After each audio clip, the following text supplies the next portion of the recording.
이제 우리 다 같이 일어나셔서 완전하신 나의 주 함께 찬양하며 주일 일부 예배 하나님 앞에 올려드립니다.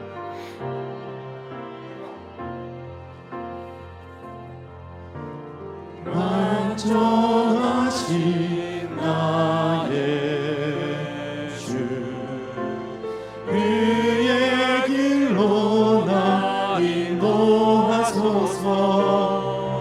행하신 모든 일 주님의 영광 다 경배합니다. 예배합니다. 찬양합니다. 주님만 날 다스리소서. 예배합니다. 찬양합니다. 주님 홀로 높임 받으소서. 사도신경으로 우리의 신앙 고백합니다. 전능하사 천지를 만드신 하나님 아버지를 내가 믿사오며 그 외아들 우리 주 예수 그리스도를 믿사오니 이는 성령으로 잉태하사 동정녀 마리아에게 나시고 본디오 빌라도에게 고난을 받으사 십자가에 못 박혀 죽으시고 장사한 지 사흘 만에 죽은 자 가운데서 다시 살아나시며 하늘에 오르사 전능하신 하나님 우편에 앉아 계시다가 저리로서 산자와 죽은 자를 심판하러 오시리라. 성령을 믿사오며 거룩한 공회와 성도가 서로 교통하는 것과 죄를 사하여 주시는 것과 몸이 다시 사는 것과 영원히 사는 것을 믿사옵나이다. 아멘.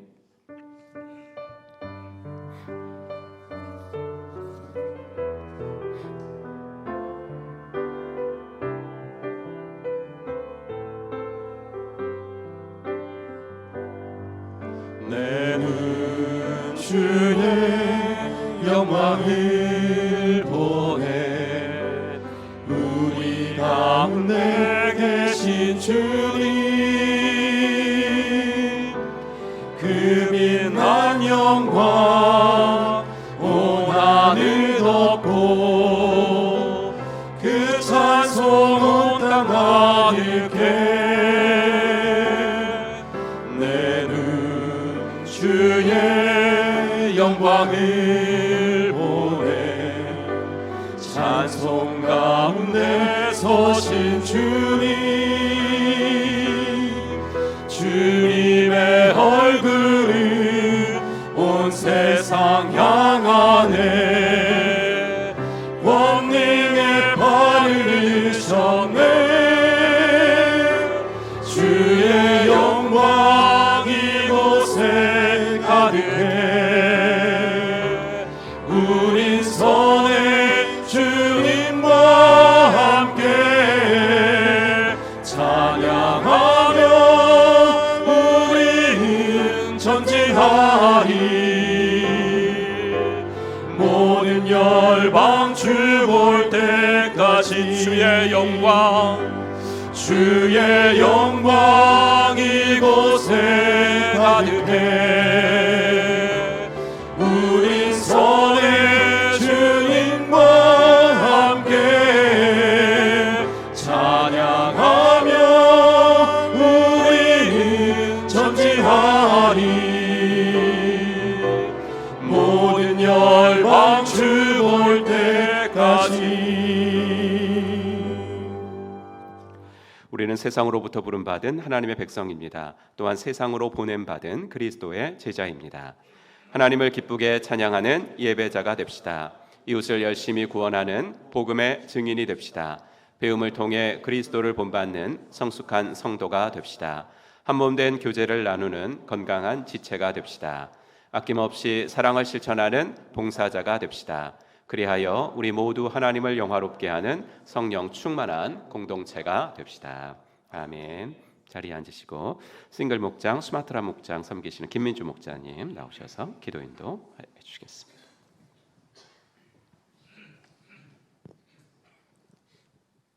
우리를 창조하시고 심히 기뻐하신 하나님, 죄에 빠졌던 우리를 끝까지 사랑하사 독생자 예수님을 아낌없이 내어주셔서 우리를 거룩하고 흠없고 책망할 것이 없는 자녀로 구원을 온전히 이루신 하나님 앞에 모든 무릎을 꿇어 감사와 찬송을 온전히 드리옵나이다.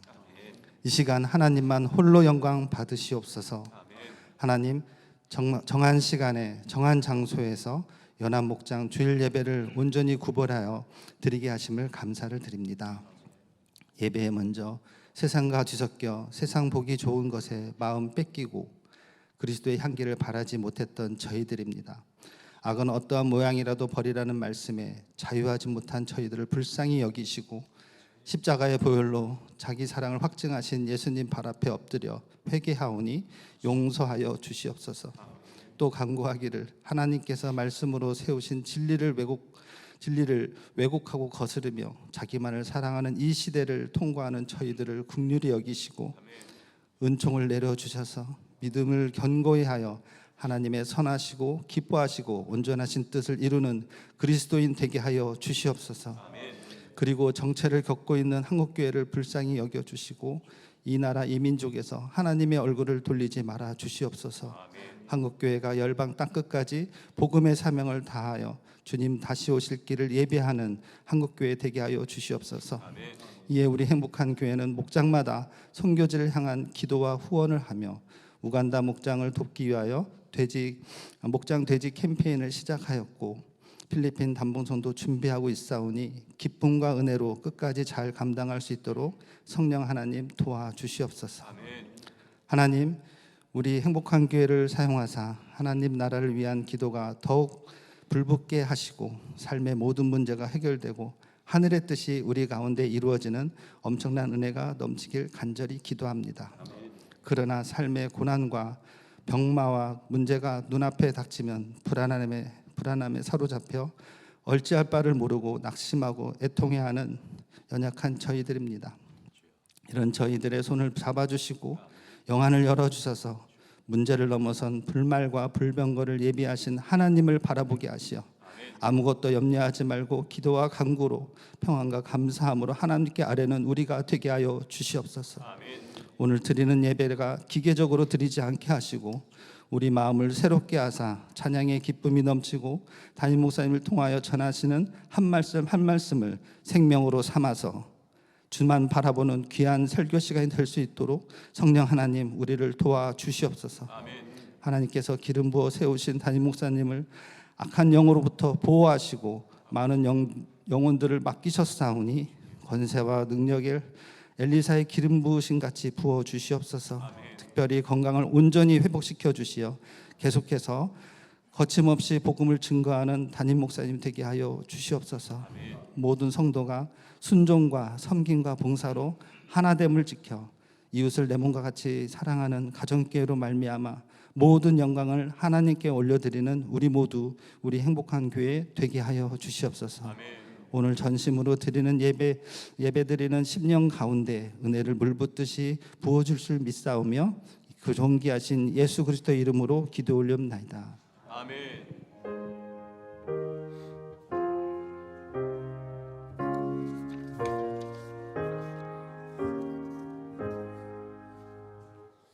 찬송가 94장 드리겠습니다.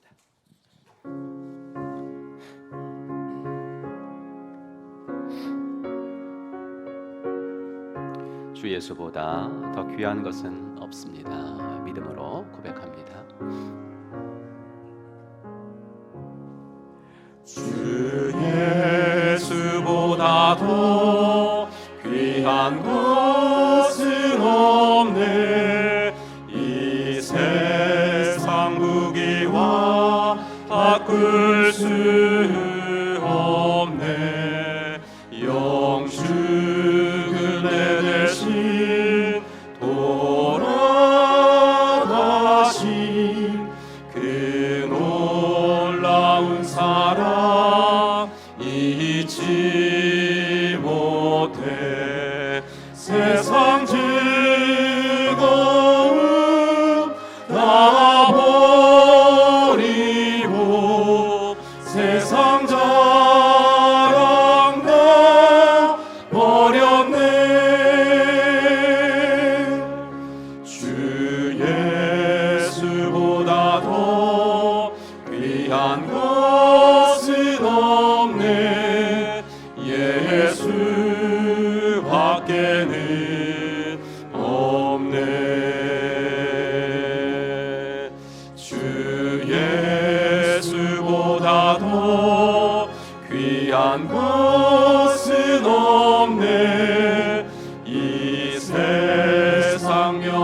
영광과 바꿀 수 없네. 이전에 즐기던 세상 일도 주 사랑하는 마음 빼지 못해. 세상 즐거움 다 버리고 세상 자랑 다 버렸네. 주 예수보다 더 귀한 것은 없네. 예수 밖에는 없네. 주 예수보다 더 귀한 것은 없네. 이 세상 행복과 바꿀 수 없네. 유혹과 핍박이 몰려와도 주 섬기는 내 맘 변치 않아. 세상 즐거움 다 버리고 세상 자랑 다 버렸네. 주 예수보다 더 귀한 것은 없네. 예수 밖에는 없네. 아멘. 함께 읽을 하나님 말씀은 열왕기하 14장 1절부터 7절까지 말씀 보겠습니다.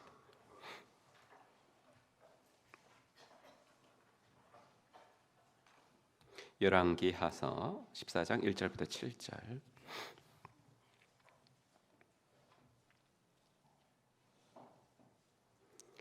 열왕기하 14장 1절부터 7절까지 한 목소리로 같이 읽겠습니다.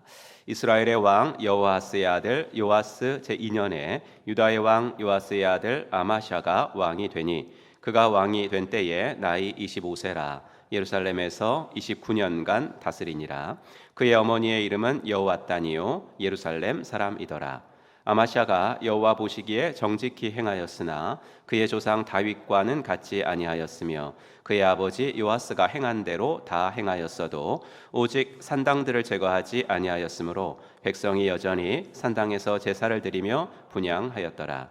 나라가 그의 손에 굳게 섬에 그의 부왕을 죽인 신복들을 죽였으나 왕을 죽인 자의 자녀들은 죽이지 아니하였으니 이는 모세의 율법책에 기록된 대로 함이라. 곧 여호와께서 명령하여 이르시기를 자녀로 말미암아 아버지를 죽이지 말 것이요 아버지로 말미암아 자녀를 죽이지 말 것이라. 오직 사람마다 자기의 죄로 말미암아 죽을 것이니라 하셨더라. 아마샤가 소금 골짜기에서 에돔 사람 10,000명을 죽이고 또 전쟁을 하여 셀라를 취하고 이름을 욕드엘이라 하였더니 오늘까지 그러하니라. 아멘. 우리 찬양하면서 헌금 봉헌하는 시간 갖도록 하겠습니다. 두 손 들고 찬양합니다. 두 손 들고 찬양합니다. 다시 오실 왕 여호와께 오직 주만이 나를 다스리네.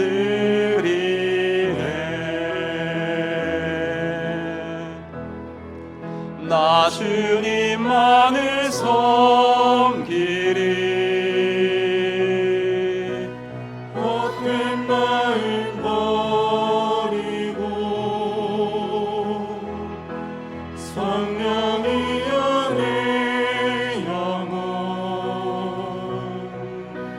충만하게 하소서. 주님 앞에 내 생명 드리리라.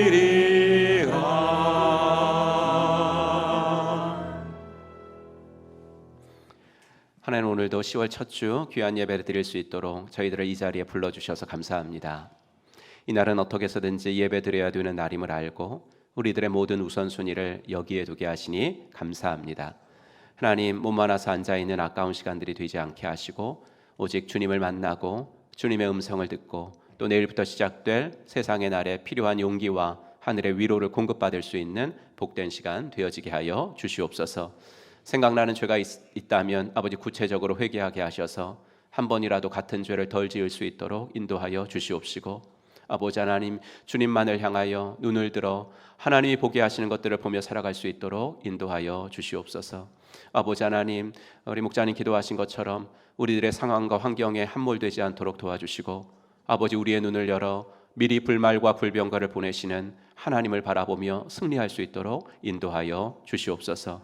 아버지 하나님, 몸이 아파서 아버지 이곳에 나오지 못한 성도들도 아버지 하나님 병상에서라도 아버지 하나님 방송으로 예배를 드릴 텐데 하나님께서 아버지 하나님의 은혜 베풀어 주시고 그곳에서도 동일한 은혜가 있도록 인도하여 주시옵소서. 아버지 하나님, 병의 치료는 궁극적으로 하나님이 하시는 것인 줄로 믿사오니 주여 아버지 하나님께서 함께 하사 모든 아버지 하나님의 일들을 통하여서 합력하여 선을 이루시는 하나님의 역사가 일어나도록 인도하여 주시옵소서. 아버지 하나님, 병을 아버지 통과하면서 세상 사람들처럼 낭망하고 좌절하지 않도록 도와주시고, 아버지 하나님이여 예수 믿는 사람들은 어떻게 고난을 통과하는지를 보여주도록 저희들을 복 주시옵소서. 아버지 하나님이 우리 사랑하는 귀한 아버지 하나님 자녀들 기억하셔서 또 임용고시와 아버지의 수능 준비하고 있습니다. 아버지 마음이 불안하지 않도록 도와주시고, 아버지 하나님 끝까지 최선을 다하여 그들에게 아버지 닥친 또 아버지 하나님 인생의 이런 모든 아버지 하나님이여 고난들과 아버지의 시험들을 잘 통과할 수 있는 우리 자녀들 되어지게 하여 주시옵소서. 아버지 하나님, 우리 목자 목녀님들 기억하여 주셔서 신약교회 회복을 위해서 아버지 하나님 그들이 헌신하는 것 주님께서 다 기억하고 계신 줄로 믿사오니 주여 아버지 하나님 목장 모임할 때마다 주의 임재가 아버지 하나님이여 충만하게 하시고 우리들이 아버지 하나님이여 마음 다해 섬기고 또 기도하는 VIP들이 우리 목장을 통해서 영혼 구원되는 아버지 귀한 아버지 하나님의 은혜가 있을 수 있도록 인도하여 주시옵소서. 하나님, 귀한 헌금 구별하여 드립니다. 이 예물이 쓰여지는 곳에 주의 영광이 드러나게 하시고 아버지 물질에 대한 욕심이 있다면 아버지 내려놓게 하시고 아버지 하나님이 하나님께서 주시는 물질 아버지 선한 곳에 사용하며 아버지 하나님이여 살아갈 수 있도록 인도하여 주시옵소서. 감사드리오며 우리 구주 예수 그리스도의 이름으로 간절히 기도하옵나이다. 아멘. 오늘도 일부에 나오신 여러분들을 주의 이름으로 환영합니다. 함께 인사하죠. 하늘 복 받으세요. 이렇게 인사하겠습니다. 하늘 복 받으시기 바랍니다. 네, 하늘 복 받으시기 바랍니다. 네, 우리 좌우 앞뒤에 계신 분들 오늘도 예배 시간에 만나 뵈서 너무나 감사합니다. 일일 특세 및 공동체 금식 내일 오전 5시 5시 30분에 일일 특세 있습니다. 목원들 모두 한 달을 하나님께 맡기며 시작하는 성령 충만한 목장들이 되기를 바랍니다. 이럴 때 우리 목장들이 새벽기도 안 하시는 목원들도 이렇게 한 달에 한 번이니까 이럴 때 우리 목장이 한번 다 같이 한번 새벽기도 해보자 이렇게 해서 1년에 그래서 12번밖에 되지 않습니까? 여러분들 그런 목장들이 되기를 바랍니다. 2024년도 포에버 목장 가을 소풍 준비하고 있습니다. 어르신들 섬기는 일에 여러분들 기도와 물질로 함께해 주시기 바라고요. 10월 18일 금요일 오전 9시 30분에 교회에서 출발하도록 하겠습니다. 싱글 및 장년 목장 연합 1일 여행도 우리 준비하고 있고요. 목원들 목장에 정착 중인 새 가족들 VIP들과 함께할 행복한 시간이 될 것 같습니다. 11월 2일 선유도로 가고요. 1층 로비에 있는 참가 현황표에 저의 귀여운 모습이 있지 않습니까? 네. 누가 그렇게 해놨는지 모르겠지만 이렇게 그런 거 AI로 요새 뭐 생성하는 거라면서요. 예, 그 로비에 참가 현황표가 있는데 직접 이름 적어주셔도 되고 또 목자님들께서 한꺼번에 적어주셔도 됩니다. 또 목자님들을 통해서 그 모바일 초대장도 제작해서 전해드렸는데요. VIP들한테 뭐 목원들은 그렇게 다 보낼 필요는 없지만 VIP들한테 정중히 초대할 때 여러분들이 그렇게 사용해 주시면 좋겠습니다. 하여튼 궁금하신 사항은 준비위원장 되시는 이문수 목자님께 문의해 주시면 되겠습니다. 목장돼지 캠페인 우간다 가정교회를 돕기 위한 목장돼지 캠페인입니다. 여러분들 목장되지 하는데 이게 이제 뭔지 한번 그 현지 유대어 목사님께서 그 1년에 한 번씩 우간다를 가시는데 지금 캘리포니아에서 목회를 하고 계시고요. 요번에 가셔서 좀 짧은 동영상 하나 찍었는데요. 함께 보고 또 목자 간증까지 보겠습니다.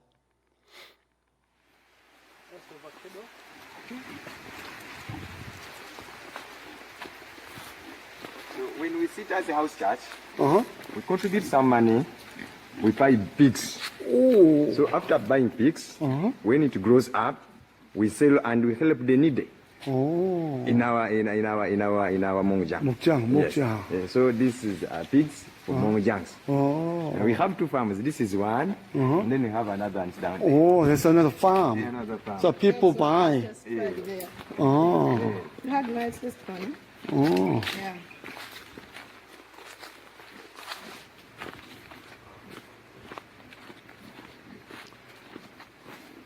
You buy the pig, huh? Pig, we rear pigs. That one is a farm, and this one is also for another Mongjang. 목장. So we have 3 pigs. That is 3 Mongjangs.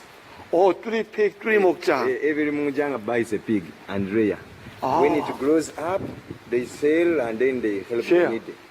어. Those ones who have no clothes, they buy for them. For those who doesn't have food, they buy food for them. For those who doesn't have where to stay, they give them some money to go and rent. They go in the hospitals, they give help. Mongjangs. Yes. So these are our farms, and then we go on buying rear hens, chicken. 어, chicken. Yes. Also chicken also. Also chicken. So those are some of the projects of Mongjangs in Uganda, in our area in Jax. 어. So this 3 목장 right now These have are a, Mongjangs. 어, So now the other one is for one. one. So we have 4 Mongjangs. So how many 목장 you guys have altogether? Altogether, we have 4 4 목장. Mongjangs. 어, 4 목장. Yes, 어. Mongjangs in our Jax. Praise the Lord. What I like most in my house church, there is unity. We love one another and we share testimonies. We pray for one another. For sure, we have seen the Lord doing greater things in our house church. Already there is healing, of which I testify about my husband who was sick of the waist, and we shared it in the house church as a group together. I did not tell him about it, but the next day he came telling me the waist, the pain has completely disappeared. For that great reason, I love the house church, because in my house church we have seen God working. People have got jobs in my house church. We have really seen great things in our house church. For sure, we love the house church. When it comes to the day, we just run because we know it is the best place to meet. We share everything as a group and we just love it. We love one another. My fellow colleagues can also testify about our house church. We have seen God working in the house church. Love, unity, and we comfort one another. When you don't, even when you are sick, when you go there, you have confidence that I will come back when I'm healed. Because we have seen God working not only to my side, but to also others. It is a hospital. Our house church is a hospital. Our house church is a place where you are comforted.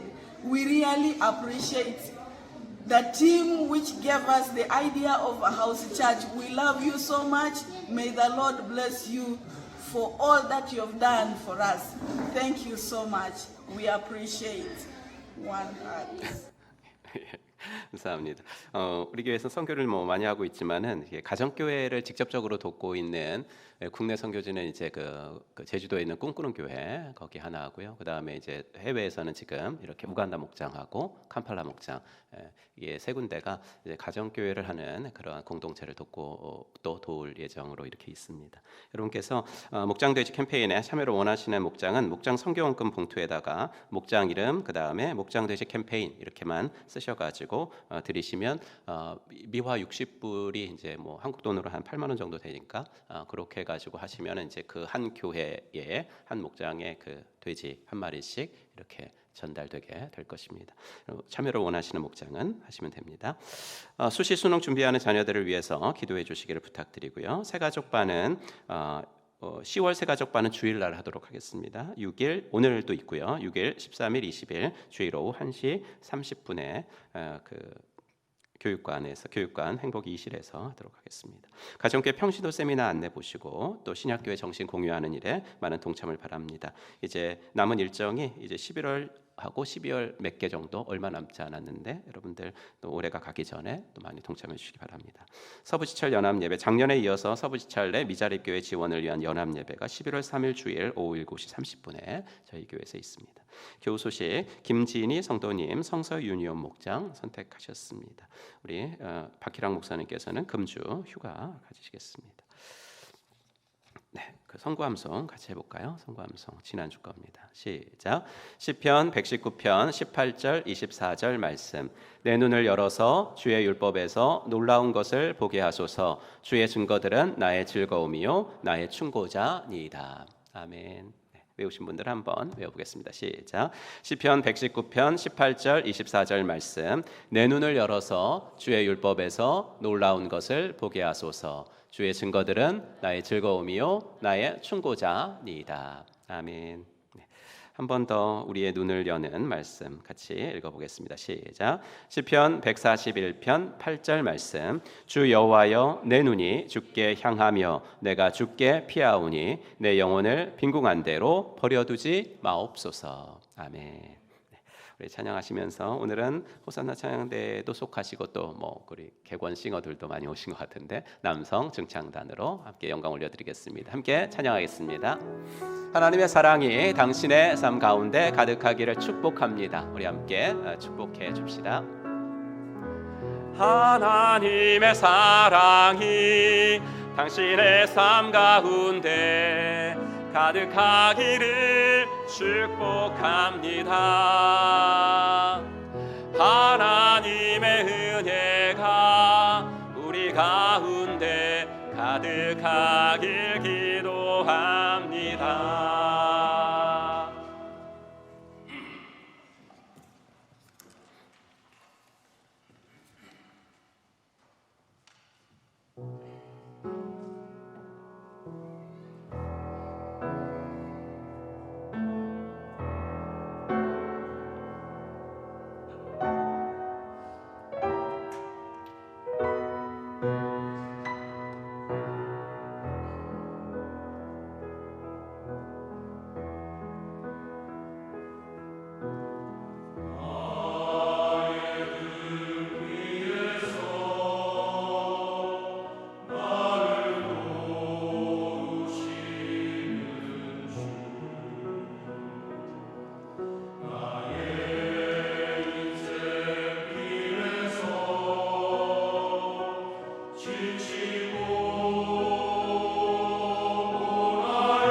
네.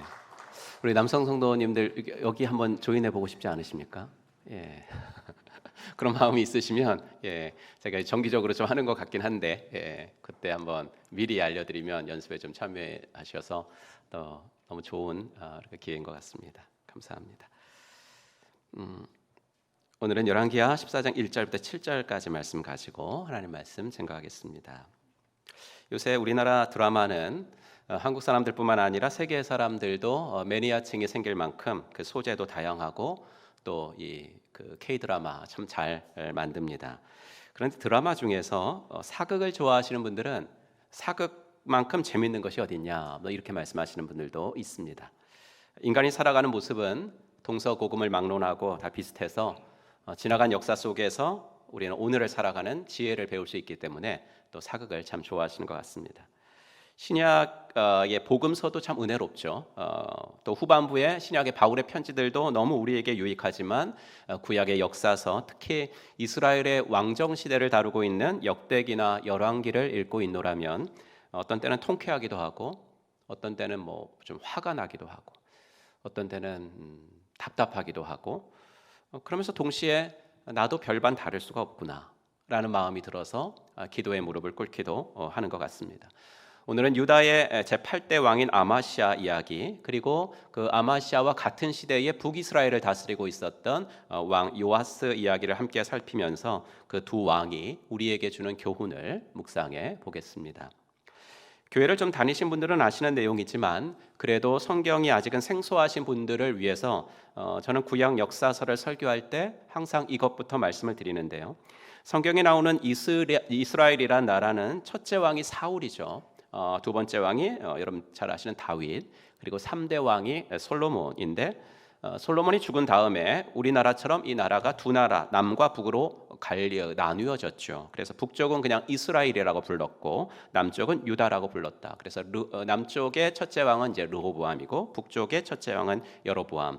이제 이 기본적인 사실을 알고 구약 성경을 읽어야 구약이 이해가 된다라고 말씀을 드립니다. 그래서 역대기나 열왕기를 읽어 나가면 몇 장은 북이스라엘 왕 이야기를 했다가 또 요때 남쪽 왕은 이 왕이었어요 하고 또 남쪽 왕 이야기를 했다가 이렇게 교차해서 이야기를 해요. 그렇게 왔다 갔다 하면서 써놓고 있으니까 헷갈린데 더 헷갈리는 것은 이 두 나라 왕들 중에 동명이인이 여러 명 있다라는 것이 좀 더 헷갈리게 만듭니다. 예를 들어서 오늘 제가 말씀드리려는 유다 왕 아마시아의 아버지가 요아스거든요. 근데 요아스가 죽고 아마시아가 왕으로 다스릴 때 북이스라엘 왕 이름도 아마시아 아버지 이름하고 똑같이 요아스였기 때문에 이 두 사람 어느 사람을 말하는 건지 문맥을 좀 잘 살필 필요가 있습니다. 아마시아의 아버지 요아스는 남쪽 유다 왕들 중에 그래도 이제 개혁적인 인물이었어요. 그래서인지 개혁을 하다 보면 얼마나 힘들겠어요. 좀 기구한 삶을 살았어요. 그가 기구한 삶을 살았던 이유는 아버지 더 올라가면 할아버지 더 올라가면 증조할아버지 때문에 그래요. 그래서 우리가 부모로서 조부모로서의 삶이 정말 막중하다, 책임이 너무 크다라는 거죠. 지난 주일에 임원장 권사님께서 일부 예배를 마치시고 로비에 계속 계신 거예요. 교회 차를 기다리고 계신가 보다 생각했는데 2부 예배를 마치고 또 점심 먹을 때도 보이시는 거예요. 그래서 오늘 누구를 만나실 일이 있나 보네 그렇게 생각했는데 2시에 제가 생명언어의 삶 제가 기도회 드리러 들어가니까 거기 계신 거예요. 지난 기수 때는 임점순 권사님이 최연장자로 들으시더니 이번에는 임원장 권사님이 그 기록을 깨셨습니다. 임씨가 좀 대단한 것 같아요. 권사님 삶 공부 하루 아침에 나오셔서 그럼 지금까지 뭐 2시에 시작했으면 4시쯤 끝날 거 아니에요, 그렇죠? 이때까지 계신 거예요. 그랬더니 이 삶 공부 들어서 말 이쁘게 하는 할머니 되고 싶어서 며느리한테도 이쁜 말하는 시어머니 되고 싶어서 이걸 듣는다고 하세요. 이게 이제 예수를 믿는 부모, 조부모가 해야 될 일인 거예요. 물론 성경은요, 각 사람은 각 사람의 인생을 사는 거다 이렇게 이야기하는데 부모가 자녀의 인생을 자기 뜻대로 만들 수는 없으니까 성경 말씀이 맞죠. 부모라면 다 자녀들이 예수 잘 믿기를 원하고 자녀들이 하는 일 다 잘 되기를 바라지만 그게 내 뜻대로 되나요? 안 되죠. 하지만 적어도 내 뜻대로는 안 되지만 영향력은 미칠 수 있다고요. 이 부분이 바로 우리 부모와 조부모들이 하나님 앞에서 좀 더 깨어 있어야 될 이유가 되는 거예요. 아마시아의 아버지는 아까 말씀드렸듯이 요아스라는 사람인데 이 사람은 이 사람의 또 아버지가 북이스라엘에서 쿠데타를 일으킨 예후라는 사람의 손에 죽었고 자기 형제들은 친할머니 손에 의해서 살해가 됐어요. 그럼 너무 이상한, 친할머니가 어떻게 손자손녀들을 살해를 해요? 왜 그러냐면 이 친할머니 이름이 아달랴인데 이 사람은 그 유명한 이세벨의 딸이었거든요. 그러니까 이세벨의 딸인데 남쪽으로 시집 와가지고 발톱을 감추고 있다가 이제 다 죽여버린 거죠. 여러분, 자신도 죽을 뻔했는데 요아스가 고모와 당시 대제사장이었던 여호야다가 당시 갓난아기였던 이 요아스를 성전에서 6년 동안 숨겨 기르다가 극적으로 왕으로 등극시키시죠. 정말 이것보다 더 기구한 삶이 어디 있습니까? 그러니 어린 나이지만 왕으로 등극해가지고 주위에 도와주는 사람들 힘을 입어서 요아스는 나라를 개혁하고 그동안 방치되어 있던 성전도 수리하고 좀 좋은 일들 많이 했어요. 하지만 세상에는 완벽한 사람은 없어서 이런 요아스도 나중에는 우상숭배를 하거든요. 타락을 하고 자기를 어릴 때부터 그렇게 도와주던 자기 왕 만들어 주었던 대제사장 여호야다의 아들인 스가랴를 죽이고 말아요. 그러니까 그 통치 말년이 순탄할 리가 없었겠죠. 결국 아마시아의 아버지 요아스는 두 신하에 의해서 암살을 당합니다. 요아스의 신복들은 요아스가 여호야다의 아들 스가랴 제사장을 죽인 일에 반감을 품고 요아스가 잠을 자고 있는 동안에 그를 죽이고 말았다. 그때 참 신기한 게 있어요. 북쪽 이스라엘과는 달리 남쪽 유다는요, 쿠데타가 일어나도 왕조가 안 바뀌어요. 쿠데타가 일어나면 북쪽의 예후가 그런 것처럼 그 이전 왕들은 우리나라식으로 말하면 쿠데타 일으키면 사돈의 팔촌까지 다 씨를 말려버리잖아요. 그죠? 하지만 남쪽 유다는 쿠데타가 일어나도 그 다음 왕은 선왕의 아들이 돼요. 예. 즉 쿠데타가 성공을 못했다는 거예요. 남쪽은. 왜 그러죠? 그 이유는 바로 열왕기하 8장 19절 말씀 때문에 그래요. 그러나 주님께서는 자기의 종 다윗을 생각하셔서 유다를 멸망시키려고는 하지 않으셨다. 그 다음 말씀 읽어볼까요? 주님께서는 이미 다윗과 그의 자손에게서 왕조의 등불이 영원히 꺼지지 않게 하시겠다고 약속하셨기 때문이다. 하나님이 이 약속을 지키시는 거거든요. 아무리 왕과 백성들이 하나님을 배반하고 우상을 숭배해도 남유다의 왕들은 어떻게든 다윗의 후손을 통해서 나와야 돼요. 그래서 그 다윗의 후손을 통해서 누가 와요? 예수 그리스도가 오게. 메시아가 오게 해주신다고 약속을 하셨으니까 하나님은 쿠데타를 성공을 못하게 하시는 거예요. 그래서 아버지가 그렇게 신복들에게 죽임을 당했어도 다른 사람이 아니라 요아스의 아들 아마샤가 자연스럽게 왕위에 오르게 된 거죠. 그렇게 아마샤가 왕위에 올랐고 나라는 안정이 됐습니다. 그러자 무엇을 하고 싶었겠어요? 부친을 시해한 반역 죄인들을 처단하고 싶었겠죠. 아무리 아버지 요아스가 말년에 정치를 잘 못해가지고 우상숭배하고 착한 사람 죽이고 그래서 신하 중에 쿠데타 일으켰어도 하나님의 허락이 없이 왕을 죽이는 일은 용납될 수 없는 거예요. 성경은. 다윗이 그러지 않았습니까? 사울을 죽일 수 있는 상황에도 2번이나 안 죽였잖아요. 여호와의 기름 부으신 자를 내가 어떻게 죽입니까? 그러고 더군다나 이 아버지 아마시아의 아버지를 죽인 이 두 암살범들은 한 명은 암몬 출신이고 또 한 명은 모압 출신이에요. 이방인이라고요. 이방인의 핏줄들이 감히 이스라엘 왕을 죽였으니 아마시아는 내가 왕이 되면 너희들부터 가만 안 둘 거다 벼르고 있었겠죠. 그래서 왕권이 안정되자마자 그 일을 실행에 옮겼습니다. 아마시아는 왕권을 확고하게 장악한 다음에 부왕을 살해한 신하들을 처형하였다. 그런데 성경은 여기서 아마시아의 한 가지 행동을 칭찬하는 듯이 기록하고 있죠. 물론 아버지의 죽음 아들이 복수했다 이걸 칭찬하는 것은 아니고요. 한 가지, 아마시아가 이 부분에서 다른 왕들과는 다르게 행동한 것 같다라는 것을 칭찬하고 있어요. 14장 6절 한번 볼까요? 그러나 그는 처형한 신하의 자녀는 죽이지 않았다. 그것은 모세의 율법에서 기록된 말씀을 따른 것이다. 거기에는 아버지가 자녀 대신에 처형되어서는 안 되고 또 자녀가 아버지 대신에 처형되어서도 안 된다. 오직 각 사람은 자신이 지은 죄에 따라 처형되어야 한다 하고 말씀하신 주님의 명령이 있다. 아마시아는 암살자들을 처형할 때도 신명기 24장의 말씀을 기억했던 거예요. 그 말씀대로 행했다는 거죠.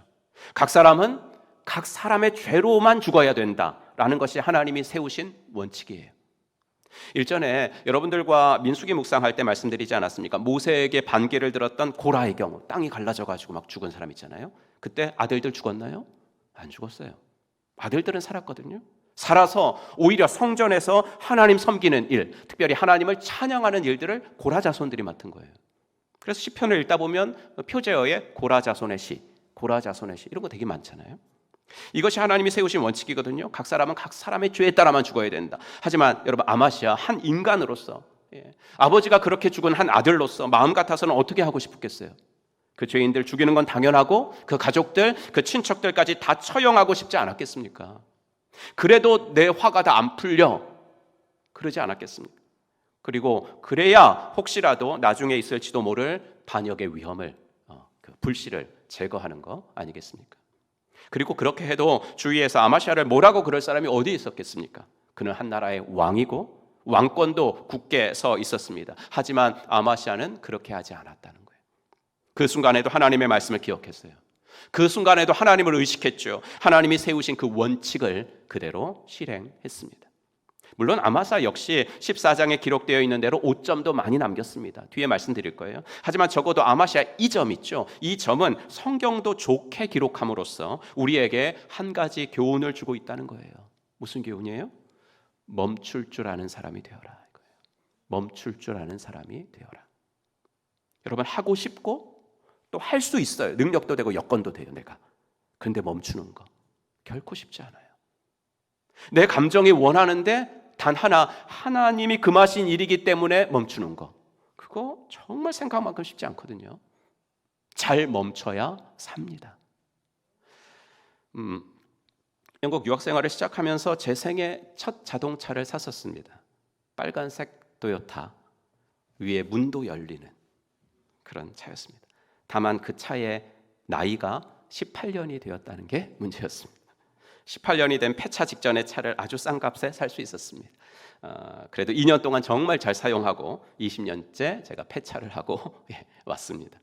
어느 날 뒤에 어느 부부까지 태우고 우리나라 남한 산성 같은 곳을 제가 운전하고 드라이브를 했습니다. 올라갈 때는 잘 올라갔는데 내려오는 길이 문제였습니다.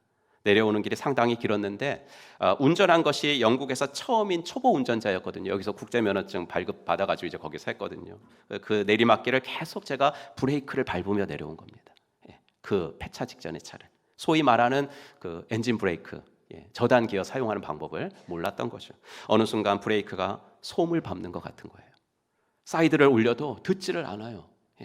너무 당황스러웠습니다. 운전도 서툰데 조수석에 앉은 아내는 저를 보면서 옆에다가 박어 막 그러고 있고, 그 순간 어느 정도 내리막길을 내려온 건지 몰라도 음식점이 보였고, 꽤 넓은 그 음식점 주차장 입구가 제 눈에 들어왔습니다. 그래서 이제 이렇게 조금만 가면 글로 싹 들어갈 수 있는 곳. 그리고 더 감사한 것은 그 주차장 바닥이 자갈이었습니다. 큰 자갈들. 저는 그냥 그리로 들어갔고 차는 연기가 나면서 멈추었습니다. 정말 여러분들을 만나게 하시려는 하나님의 뜻이 계셔서 그때 천국에 안 데려가신 것 같습니다. 그럼 자동차가 말이죠, 얼마나 유용한 물건이에요. 그 폐차 직전의 차도 2년 동안 저에게 참 유익한 물건이었거든요. 하지만 브레이크가 작동되지 않을 때 자동차는 유용한 물건이 아니라 나도 죽고 남도 죽이는 흉기가 되는 거예요. 인생도 마찬가지죠. 하나님이 주신 우리 인생 아름다워야 합니다. 그럼 언제 아름답습니까? 어떤 사람이 아름다워 보입니까? 멈춰야 할 때 멈출 줄 아는 사람이 아름다운 줄로 믿습니다. 그럼 열정적인 것 정말 좋죠. 성실하게 남들보다 먼저 앞으로 쭉쭉 나가고, 멋져 보이죠. 하지만 그런 멋짐이 언제 취해 보이죠? 적당한 때에 인생의 브레이크를 사용해서 멈춰야 될 때 멈추지 못하면요, 그 멋짐도 추함이 되는 거예요. 사랑하는 성도 여러분, 멈추게 하시는 것도 하나님의 은혜인 줄 알고, 내가 하고 싶고 내가 할 수 있어도 하나님이 싫어하시는 일이라는 것이 확실할 때는 멈추는 지혜자들이 되기를 축복합니다. 속도보다 방향이 중요하다는 말 많이 들어보지 않으셨습니까? 그 방향 중에 하나가 멈춤이라는 거, 그거 꼭 기억하셔야 돼요. 그럼 멈춘다는 것이 무엇이죠? 그냥 쉬는 것이 멈추는 걸까요? 일상을 뒤로하고 어디 여행 가가지고 힐링하고 오는 거, 그게 멈추는 걸까요? 물론 너무 번아웃 되어가지고 과로했을 때는 그것도 필요해요. 하지만 성경은 더 기본적인 멈춤의 지혜를 우리에게 알려줍니다. 아마시아처럼 말씀을 기억하는 거, 이게 멈추는 거예요. 말씀을 통해 하나님이 뭐라고 하시는가 그걸 확인하고, 그게 하나님이 원하시는 것이 아니라면 멈추는 법을 배우며 인생을 살 때 그 인생이 진정으로 성공한 인생이 될 줄로 믿습니다. 여러분, 인생의 문제는 어떻게 해결되죠? 인생의 문제는요, 내가 열심히 한다고 해결되지 않아요. 특별히 성도의 인생은 하나님이 주도권을 쥐고 계시잖아요. 하나님이 주도권을 쥐고 계시기 때문에 내가 열심히 뭐 한다고 내 문제가 해결되는 것이 아니라 하나님과의 관계가 회복될 때 내 문제가 해결되는 줄로 믿습니다. 그건 공식이에요. 신앙이 회복되어야 삶이 회복되는 거예요. 신앙이 회복되어야 삶이 회복되는 거예요. 이걸 깨닫고 체험할 때 믿음이 자랍니다. 그럼 신앙이 회복된다는 것은 뭐겠습니까? 하나님이 좋아하시는 것을 하고 하나님이 싫어하시는 것은 안 하고, 그게 신앙이 회복되는 거고 그게 믿음이 자라는 거겠죠. 성도에게 있어서 멈춤의 지혜라는 것은 이렇게 하나님의 말씀과 원칙 앞에서 내 생각은 내려놓는 것이라는 사실을 꼭 기억하시기를 주님의 이름으로 축복합니다. 멈출 줄 알 때 멈춰야 되는데 저도 내가 열심히 준비한 이 설교를 빨리 하고 싶어가지고 멈출 줄 몰라가지고 이종민 집사님의 간증 순서를 빼먹고 했습니다. 아직 딱 하는데 이종민 집사님이 보이는 거예요. 저 목사가 왜 그러지? 내 순서인데? 그럴 거 아니에요. 마음 되게 불편하셨을 텐데. 여기 설교 끝나고 저 간증할 거예요. 손을 드시지. 네, 참나. 설교 끝나고 간증 듣도록 하겠습니다. 아마샤는 왕권이 견고해지면서 그렇게 부왕을 시해한 두 암살자들을 죽이면서 내부 단속을 했고, 그 이후로는 이제 외교적으로도 자신의 세력을 확장하고 싶었어요. 그래서 증조 할아버지인 여호람 때 유다로부터 독립한 에돔을 다시 점령할 계획을 세웠습니다. 여러분 이제 그 성경 읽을 때 저렇게 지도 많이 보셔야 되는데 저렇게 단순한 지도가 더 도움이 될 때가 많아요. 그러니까 이렇게 어디쯤에 있는가 그 정도만 알면 되잖아요. 그러니까 지난주에 말씀드린 아람은 이스라엘 북쪽에 있는 나라다, 이렇게 생각하시고, 에돔은 이스라엘 어디 있어요? 지금 밑에 있죠. 남쪽에 있는 나라예요. 14장 7절 보시면 아마샤는 소금 계곡에서 에돔 사람 10,000명을 쳐 죽이고 또 셀라를 쳐서 점령한 다음에 그 이름을 욕드엘이라 하였는데, 셀라는 이제 에돔의 수도고요.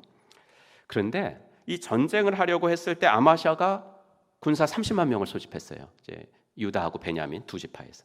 근데 조금 불안했는지 북이스라엘에 은 100달란트를 주면서 용병을 10만 명 고용합니다. 그런데 그때 한 선지자가 아마샤에게 충언을 하죠. 그렇게 하면 안 됩니다, 왕이요. 왜 사람 의지하고 용병을 쓰려고 그럽니까? 하나님의 능력을 믿으십시오. 하나님의 능력만 믿으면 하나님이 더 주실 겁니다. 뭐 이런 얘기를 해요. 아마샤는 이미 착수금을 지불한 상태라서 고민에 빠졌지만 그래도 하나님의 사람이 말하니까 용기를 내어서 그 용병들을 돌려보내요. 돌아가라. 그렇게 해서 자기들 군사만 가지고 전쟁을 했는데 그 전쟁은 대승이었거든요. 하나님 말씀대로 하니까 된 거예요. 그래서 이때 아까 말씀드린 에돔의 수도 셀라를 점령하고 그 이름도 욕드엘이다. 그러니까 욕드엘은 하나님이 정복하시다 이런 뜻이거든요. 그러니까 이 땅은 하나님이 정복하게 해주신 땅입니다. 그래서 그 지명까지 바꾸죠. 그런데 한 가지 문제가 발생한 것이 아마샤가 고용한 용병들이 기껏 왔는데 전쟁에 안 끼워주니까, 그리고 돌아가라고 그러니까 화가 난 거예요.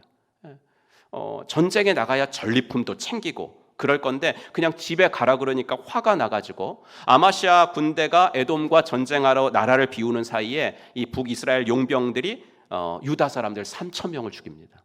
그리고 유다 다 약탈해가지고 이제 그 나라로 가죠. 아마시아가 왕으로서 얼마나 화가 났겠어요. 그래서 아마시아는 북이스라엘 왕 요아스에게 선전포고를 하죠. 아마시아가 이스라엘의 왕 요아스에게 사자를 보내 이르되 오라 우리가 서로 대면하자 한지라. 번역이 대면하자, 이래서 뭐 만나자 그런 말이 아니고요. 새 번역에 보면 서로 직접 만나 힘을 겨루어 보자고 제안하였다. 공동 번역은 싸움을 걸었다. 그래서 이렇게 아마시아가 요아스를 도발을 한 겁니다. 여러분 아마시아 입장에서는 이럴만하지 않습니까? 돈도 주면서 고용한 용병들이잖아요. 그런데 전쟁하는 수고도 하지 않게 해주시면, 전쟁하면 죽을 수도 있는데 그래서 수고도 안 하게 해주면서 또 물질적인 손해도 아마샤가 무릅쓰고 돌려보냈는데 적반하장으로 이렇게 몹쓸 짓을 하고 돌아가다니 한 나라의 왕으로서 이건 내가 가만히 있으면 안 돼, 이런 생각이 들지 않았겠어요? 아마샤가 부왕을 죽인 암살범들 가족들까지 죽이고 싶은 마음이 들었을 때처럼 지금 북이스라엘과 전쟁을 하려는 것도 정말 이거 하고 싶어, 전쟁. 그리고 왕으로서 나 이거 해야 돼, 왕으로서. 또 이스라엘 용병 도움 없이도 에돔 전쟁에서 승리할 수 있었잖아요. 그만큼 남유다가 그때 강했나 봐요. 그러니까 북이스라엘과 전쟁도 충분히 할 수 있는 능력도 되는 상황이었어요. 그렇죠? 하고 싶고 해야 될 것 같고 할 수 있는 능력도 있고. 그래서 아마시아는 북이스라엘과 전쟁을 선포한 거죠. 하지만 이때 아마시아는 어떻게 했어야 돼요? 멈췄어야 돼요. 암살범들을 죽일 때 가족까지 죽이고 싶었지만은 하나님의 말씀을 기억하고 안 했던 것처럼 이때도 멈추었어야 되죠. 왜요? 하나님이 일찍이 이것도 말씀해 주셨기 때문이에요. 솔로몬 사후에 아까 남북으로 나뉘었다 그랬죠, 나라가. 당시 남쪽의 첫 번째 왕이 르호보암이었다 그랬죠. 르호보암이 군사 18만을 모아서 북쪽의 왕 여로보암과 싸우려고 했을 때 하나님이 뭐라고 하셨습니까? 우리 한번 같이 읽어볼까요? 시작. 여호와께서 이같이 말씀하시기를 너희는 올라가지 말라. 너희 형제와 싸우지 말고 각기 집으로 돌아가라. 이 일이 내게로 말미암아 난 것이라 하셨다 하라. 르호보암이요, 왜 18만 군사 이끌고 여로보암을 치려고 했냐면 이렇게 나뉘어졌으니까 우리 통일시켜야 돼. 여러분, 명분이 얼마나 좋아요. 그런데 여긴 뭐라 그래요? 이 일이, 나라가 나뉘어진 것도 내 뜻이다 이거예요. 나라가 나뉘어진 것도 내 주권 속에서 일어난 것이니 동족과 싸우면서까지 나라를 회복하려고 하지는 말아라. 어찌되었든 형제와 싸우는 것은 안 된다. 분명히 말씀하셨잖아요. 이 사실을 알았을 아마시아는 멈추었어야 하죠. 하지만 이때는 멈추지 못했어요. 부왕을, 자기 아버지를 죽인 암살범들 죽일 때는 멈췄었는데 이때는 멈추지 못했어요. 왜요? 에돔과의 전쟁에서 대승을 거둔 직후였기 때문에, 교만했기 때문에. 너희 용병들 도움 없이도 우리는 에돔을 점령했다. 그러니 너희들도 한번 나와봐라. 한번 붙자라고 한 것이죠. 결과는 어땠어요? 12절. 유다 군대는 이스라엘 군대에게 패하여 뿔뿔이 흩어져 각자 자기의 집으로 도망하였다. 군대만 도망간 것이 아니라 아마샤도 전장에서 빠져나오지 못하고 요아스에게 사로잡히죠. 14장 13절에 보면 요아스 군대가 예루살렘 성벽을 에브라임 문에서부터 성 모퉁이 문에 이르기까지 400자를 허물어 버렸다. 이런 기록이 나오는데 이 기록은 사실상 예루살렘 성이 점령당했음을 표현하는 것입니다. 여러분, 이런 엄청난 일이 아마시아 한 사람의 자존심 때문에 일어났다고요. 그때 북쪽 요아스가 아마시아를 향해서 이런 말을 했거든요.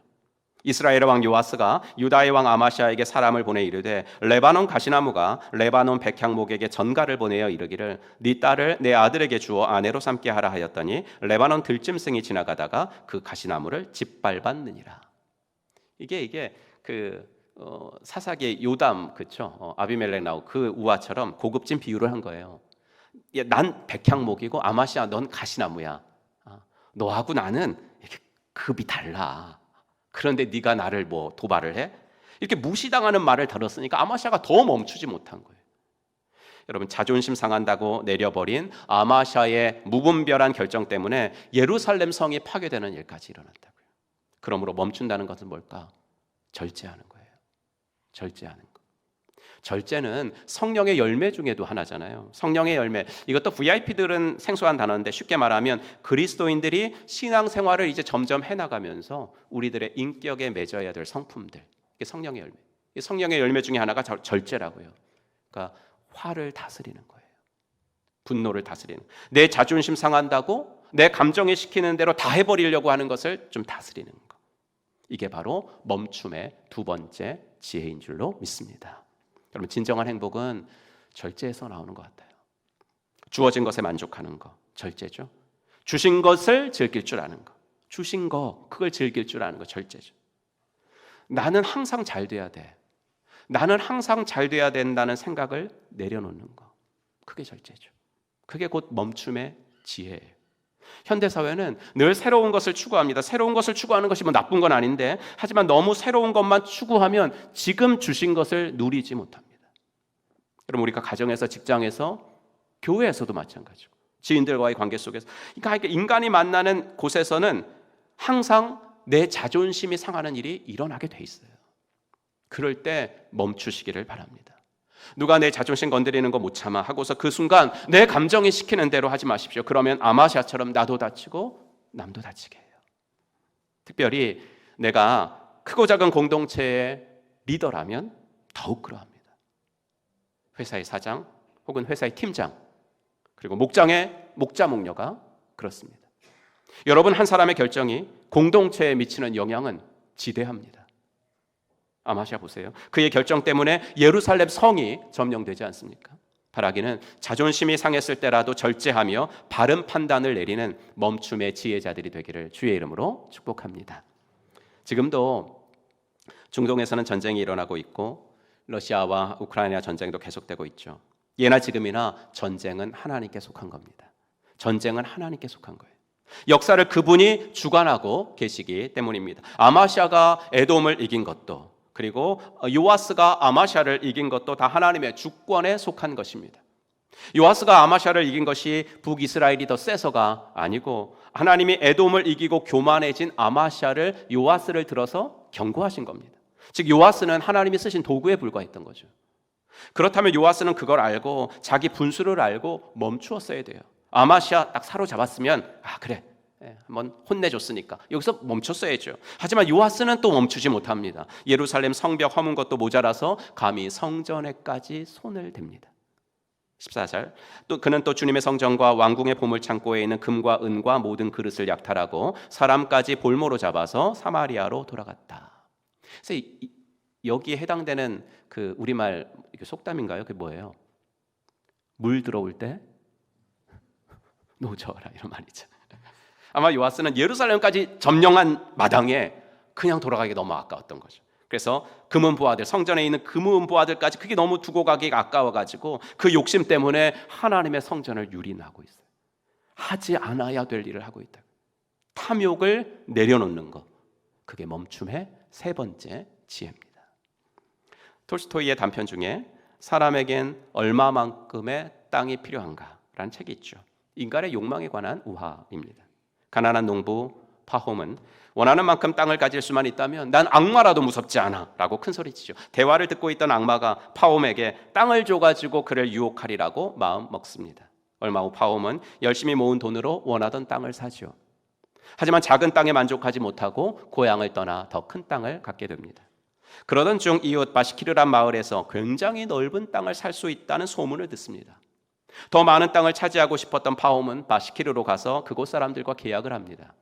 1,000루블만 내고 해가 지기 전까지 출발점에 돌아오면 자신이 밟은 땅을 모두 차지해도 좋다는 조건이었죠. 단 해가 질 때까지 돌아오지 못하면 거래는 무효였습니다. 다음 날 파홈은 동이 트자마자 신이 나서 앞으로 걸어갔습니다.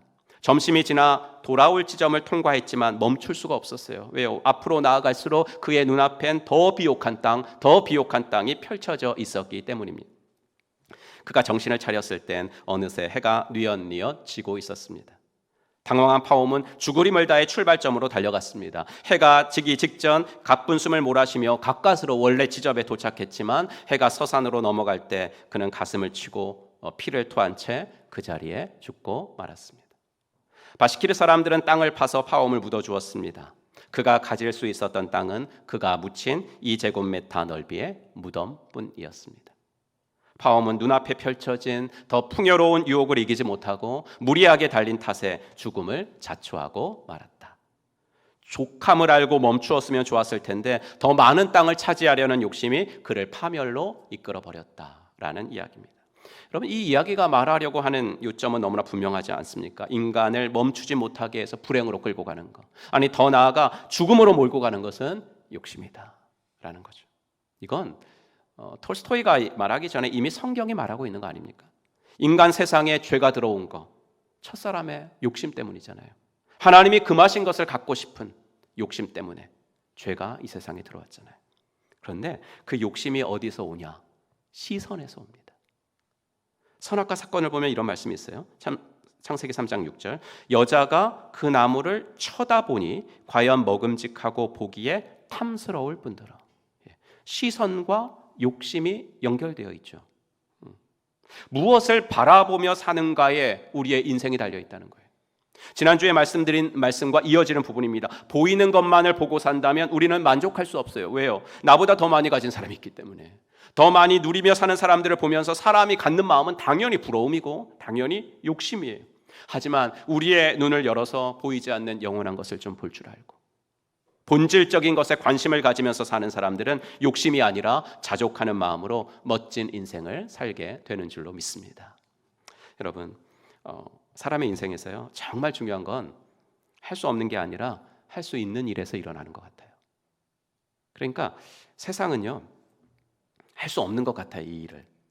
그런데 내가 해냈어, 이거를. 그럼 회사에서 와, 그래, 넌 참 능력 있어. 그래서 성공하잖아요. 승진도 시켜주고. 그러니까 세상은 할 수 없는 부분에서 뭔가를 하잖아요. 그러면 그걸 성공이라고 쳐줘요. 근데 하나님은 안 그래요. 하나님 진정한 성공은 내가 할 수 있는 일에서 일어난다니까요. 내가 하고 싶고 할 수 있는 일이라도 하나님의 말씀이 명하시면 절제하고 욕심을 내려놓을 때, 그때 그 사람의 인생을 하나님은 진정한 인생의 성공자로 쳐주신다 라는 것을 우리는 아마샤와 요아스를 통해서 볼 수가 있다는 것입니다. 바라기는 오늘 말씀을 듣고 정말로 내 말씀에, 내 생활에 적용할 부분들을 한번 생각해 보시고 진정으로 멈춤의 지혜자들이 다 되시기를 주님의 이름으로 축복합니다. 이 시간에 아까 제가 멈추지 못했던 우리 이종민 집사님 나오셔서, 이종민 집사님과 이주영 권사님은 분당 꿈꾸는 교회로 평세를 다녀오셨습니다. 예, 참 귀한 시간 내주셔서 다녀오셨는데 우리 이종민 집사님 간증 듣도록 하겠습니다.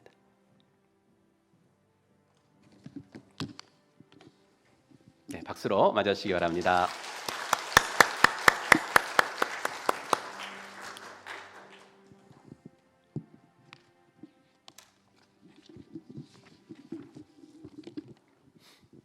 네, 필리핀 나라의 목장 이종민 집사입니다.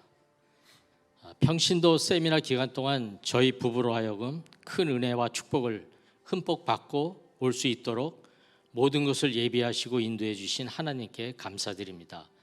또한 지속적인 기도를 격려해 주신 송근석 담임 목사님과 성도들께 감사드립니다. 또 더욱이 바쁜 일정 속에서도 세미나 등록을 위해 수고해 주신 변정주 장로님께도 감사드립니다.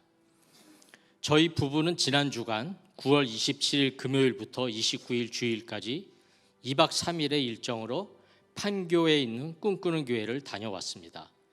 작년 말에 우리도 평신도 세미나 갔다 옵시다 하고 먼저 아내인 이주영 권사가 제안을 하였습니다.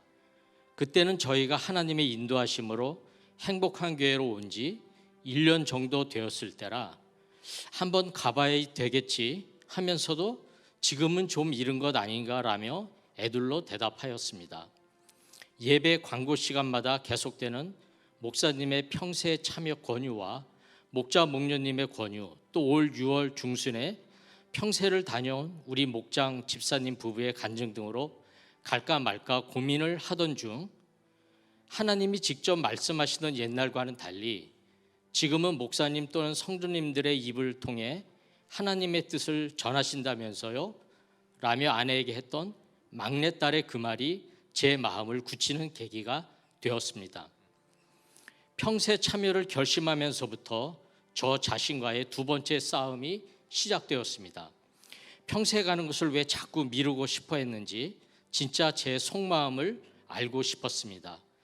베개 높이만 달라져도 잠을 잘 못 자는 저희로서는 처음 보는 분들의 가정에서, 그것도 안방에서 이틀 밤을 보내야 한다는 것과 평세를 다녀오면 간증을 해야 하는 부담도 있었지만 이런 외적 요인은 큰 문제가 되지 않았습니다. 오히려 평신도 세미나 갔다 오면 돌아올 수 없는 다리를 건넌다고 하는데 꼭 목자는 해야 하나, 시간도 없고 능력도 안 되는데 하는 심정이 더 솔직한 핑계가 될 수 있을 것입니다. 그럼에도 평세를 미루었던 내적 갈등은 여전히 해소되지 않아 답답하기만 했습니다. 이번 세미나를 통해 뭔가 해답을 얻을 수도 있지 않을까 기대하며 하나님께서 예비하신 은혜를 흠뻑 받고 올 수 있기를 소망하며 기도하기 시작하였습니다. 판교에 있는 꿈꾸는 교회를 선택한 이유는 하나님의 인도하심으로 제가 금년 11월 초 정년 퇴직을 하고 판교에 있는 회사로 내년 초에 이직이 예정되어 있어 판교 분위기도 익힐 겸 꿈꾸는 교회를 선택하였습니다. 별 생각 없이 선택한 꿈꾸는 교회가 20년 동안 가정교회를 성공적으로 이끌어온 교회 중에 하나임을 이번 평세를 통해 알게 되었습니다. 송근석 담임 목사님께로부터 평세 필독서인 최영기 목사님의 가장 오래된 새교회라는 가정교회 입문서를 받아 읽으면서 또 평신도 세미나 참석자 카톡방이 개설되면서부터 평세가 시작되는 분위기였습니다. 카톡방의 전체 일정 시간표와 준비물, 그리고 민박으로 섬겨주실 지원자님에 대한 안내와 함께 참석자들의 간단한 인사글이 계속적으로 올라오며 평세의 분위기는 점점 고조되었습니다. 9월 27일 금요일 평세 첫째 날입니다. 저희 부부는 각자의 베개를 챙기고 아침 일찍 출발한 관계로 제1착으로 꿈꾸는 교회에 도착하였습니다. 참가 등록 후 점심 식사를 하고 4층 세미나실에서 환영식 겸 46명의 참석자 소개를 하면서 본격적인 세미나 일정이 시작되었습니다. 참석 교회 중 금년 10월 18일부터 처음으로 평신도 세미나 개최를 앞두고 최종 점검차 교회 담임 목사님을 포함 많은 목자 목녀님이 참석한 경기 성남 성시교회, 내년 3월 가정교회로의 전환을 준비하며 1차 선발대로 7명이 참석한 70명 교인의 제주 온누리 교회가 인상적이었습니다. 이틀간 5분의 목자 목녀님의 간증과 7번에 걸친 꿈꾸는 교회 박창환 담임 목사님의 강의가 있었으며 모든 강의를 마치고 질의응답 시간에는 평세 개최와 가정교회 전환을 앞둔 성도님들의 많은 질문이 있었습니다. 질문이 이렇게 많이 나온 것은 처음이라고도 하셨습니다. 토요일 오후에는 김재권 장로님이 목자로 섬기시는 이스라엘 목장 탐방이 있었습니다. 60대 이상의 부부 5가정으로 이루어진 목장이었습니다. 함께 저녁 식사 후 말씀 나눈지를 통독하고 말씀을 통해 은혜 받았던 한 주간의 삶과 감사와 기도 제목을 나누고 선교 보고와 중보 기도로 목장 모임을 마쳤습니다. 설거지는 남자들이 담당하였습니다. 아재 개그가 적절히 섞이며 명절날 집에 모인 형제 같은 분위기의 목장이었습니다. 9월 29일 주일날은 연합 예배로 드렸습니다. 주일 연합 예배 시간에는 침례식과 젊은 청년들의 쌍분가식이 있었습니다. 침례식은 처음 접하는 경험이었지만 무척 은혜로운 세례의식이었습니다. 예배 후 점심시간과 간단한 티타임을 갖고 아쉬움 속에 헤어짐으로써 2박 3일간의 세미나 일정을 마치게 되었습니다. 맛있는 식사와 다양하고 세심하게 준비된 간식은 2박 3일간의 또 다른 즐거움이었습니다. 이번 평신도 세미나를 통해 앞에서 말씀드렸던 왜 계속해서 평세 가는 것을 자꾸 미루고 싶어 했는지에 대한 해답을 과연 제가 얻었을까요? 만일 해답을 얻었다면 그 이유가 무엇인지 비록 제게만 해당되는 것일 수 있으나 함께 나눠보도록 하겠습니다. 평세 이틀 동안 5분의 간증을 들으면서 깨달은 것은 그분들께 넘치고 제게 부족한 것은 한 영혼 구원에 대한 열망, 목마름, 즉 사랑이었습니다. 평세를 미루던 많은 핑계는 단지 저의 사랑이 부족함을 감추기 위한 자기 합리화였던 것입니다. 15년간 목장 식구를 위해 밥을 하고 위선자라는 소리를 들어가면서도 목원을 위해 40일 새벽 기도, 밤 기도를 드리고 또 하나님 앞에서 눈물로 자신들의 외로움과 힘겨움을 하소연했던 간증을 들으면서 하나님 앞에서 써내려가는 저분들의 삶의 스토리가 너무나도 아름답다고 생각되었습니다. 사랑하는 제 가족을 위해, 자녀를 위해 40일 새벽 기도를 한 번도 해본 적이 없는 저로서는 다른 한 영혼을 위해 40일 새벽 기도를 한다는 것은 상상조차 할 수 없는 일이었습니다. 그것도 절실하게. 성경은 사람들을 통해 써내려가는 하나님의 이야기다라고 누군가가 말한 것을 기억합니다. 저도 하나님 앞에 스토리가 있는 제 삶을 살고 싶어졌습니다. 단 한 영혼이라도 구원하여 하나님 앞으로 인도하는 열매 있는 삶을 살아내기를 소망하게 되었습니다. 아직은 서툴고 부족하지만 조금씩 하나님과의 스토리를 만들어 가고자 합니다. 하나님께 얼마나 순종할 수 있을지 두렵습니다. 하지만 평세를 갔다 온 것이 저희 부부에게는 다시는 돌아올 수 없는 다리를 건넌 것이 아니라 하나님 나라의 확장을 위해 모두가 건너야만 할 다리를 건넌 것임을 고백합니다. 감사합니다. 아멘. 그렇습니다. 또 평소에서 주신 은혜 함께 나누어 주신 우리 집사님 또 권사님께 다시 한번 감사드립니다. 이 시간에 또 우리에게 주신 말씀의 은혜 가지고 또 기도하면서 또 말씀을 정리하겠습니다. 하나님, 오늘도 저희에게 멈출 수 있는 은혜를 주시옵소서.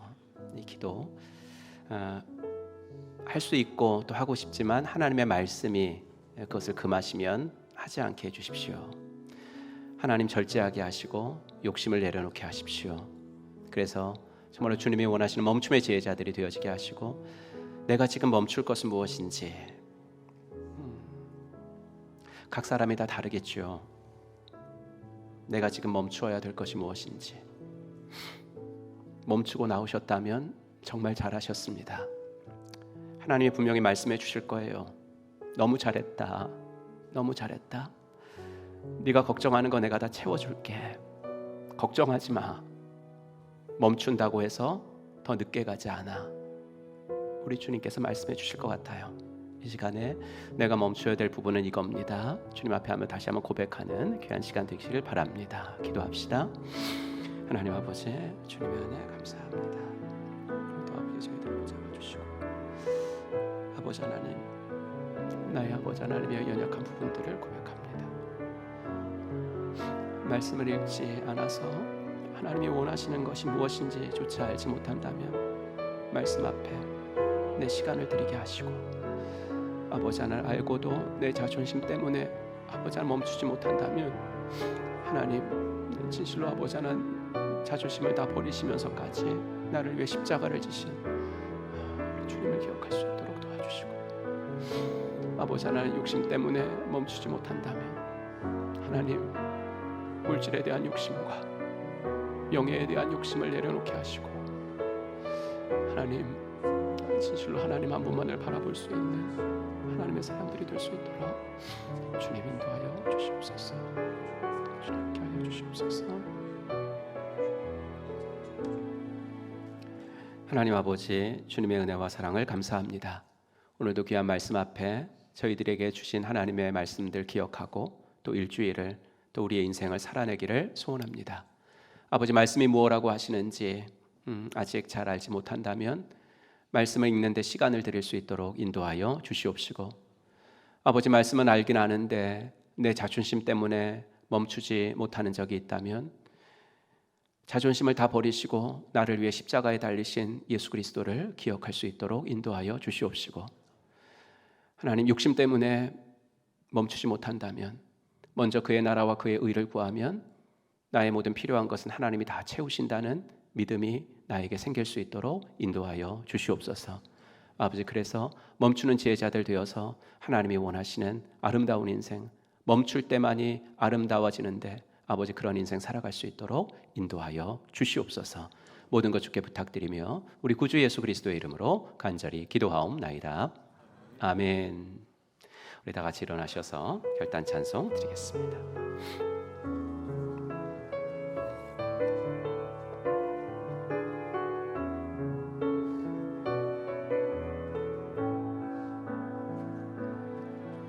하나님의 부르심에는 후회하심이 없네.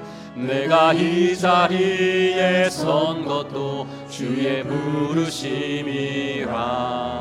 하나님의 부르심에는 결코 실수가 없네. 나를 부르신 하나님의 진실하심을 믿네. 작은 나를 부르신 뜻을 나는 알 수 없지만 오직 감사와 순종으로 주의 길을 가리라. 때론 내가 연약해져도 주님 날 도우시니 주의 놀라운 그 계획을 나는 믿으며 살리. 날 부르신 뜻 내 생각보다 크고 날 향한 계획 나의 지혜로 측량 못하나 가장 좋은 길로 가장 완전한 길로 오늘도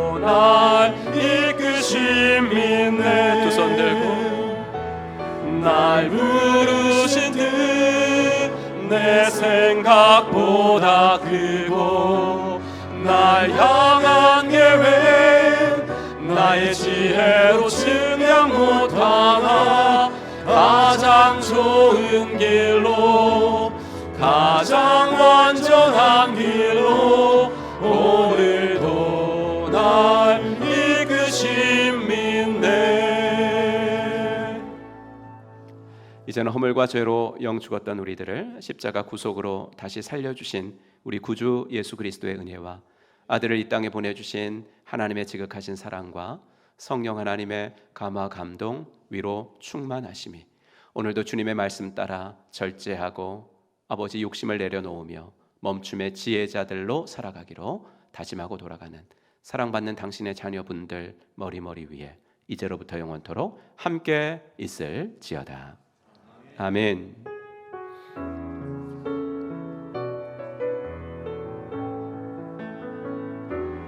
날 부르신 뜻 내 생각보다 크고 날 향한 계획 나의 지혜로 측량 못하나 가장 좋은 길로 가장 완전한 길로 오늘도 날